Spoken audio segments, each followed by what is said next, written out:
in the movie you portray an editor-in-chief. How important is the role media play in suspect murder cases like the one involving Fletch? How important is the media in cases like this? Yes. Well, I suppose it's important in getting the truth and getting to the truth, which is what everybody in the movie is trying to do.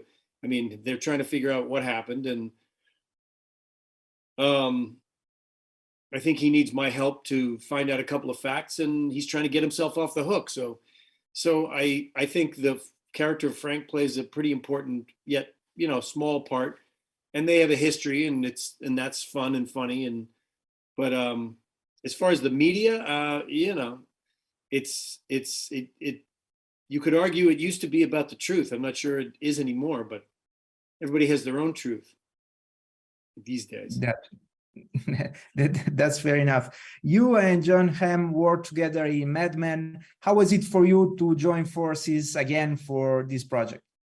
It's always fun to see him and work with him, and we've remained good friends since the Mad Men days, and it's easy. We get along very easily. We work very easily together.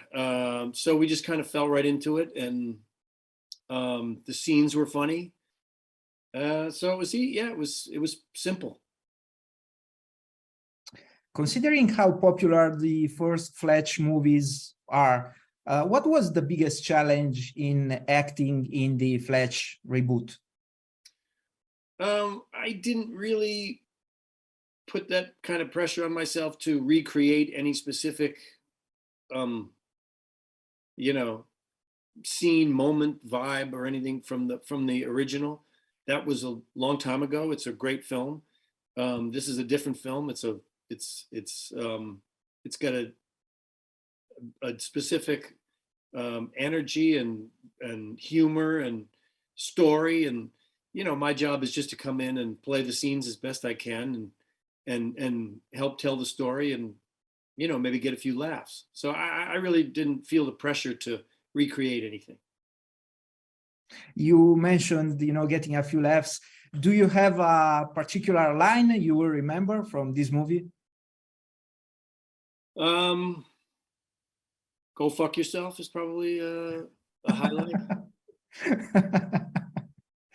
Always.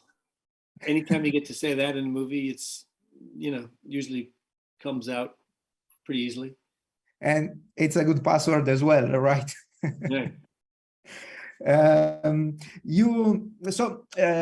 comedies were originally were released in the 80s. Is there still anything you felt in the the modern movie from the 80s? Is that a particular atmosphere or something, or is everything is modern? I think one of the main reason that Fletch worked initially was Chevy Chase's sort of insane sense of humor. And I think this wisely relies on Jon Hamm's sense of humor. It's a different vibe because he's a different actor. He's very funny. He's very charming. He's a great actor.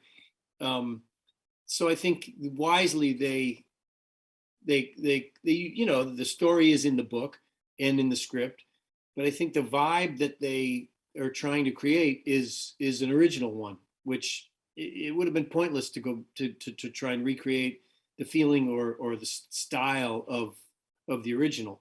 I don't think anybody was interested in that. And do you see a sequel to this story? I see about 8 sequels, I think, or 9. I think there are 11 books all in, and they made 2, so this is number 3. So yeah, I can see 8 more sequels.